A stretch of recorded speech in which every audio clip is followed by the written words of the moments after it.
అమెరికాలో ఎవరైతే అక్రమంగా నివసిస్తున్నారో వారందరినీ పంపించేయాలని చెప్పి ట్రంప్ గవర్నమెంట్ 2025 జనవరిలో ఒక నిర్ణయం తీసుకుంది. సో, ఇందులో భాగంగా ఎవరైతే స్వచ్ఛందంగా అమెరికాను విడిచిపెట్టి వెళ్ళిపోతారో వారి కోసం ఎగ్జిట్ బోనస్ కింద $2600 ఇవ్వటం అనేది జరుగుతుంది. అంటే మన ఇండియన్ కరెన్సీలో రూ. 2,40,000 వరకు వారికొచ్చేటువంటి అవకాశం ఉంది.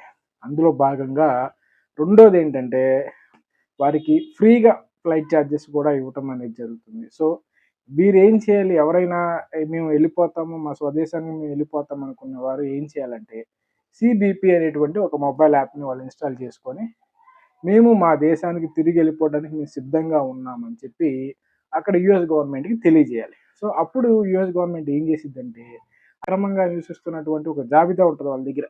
ఆ లిస్ట్‌లో నుంచి వీళ్ళ పేర్లు తొలగించేసి, వీళ్ళని స్వచ్ఛందంగా పంపిస్తున్నాం అనేటువంటి అవకాశం ఇవ్వటం అనేది జరుగుతుంది.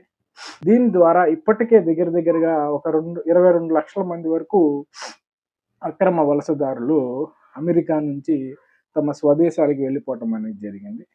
ఈ విషయం ప్రతి ఒక్కరికి తెలియజేస్తారనుకుంటున్నాను.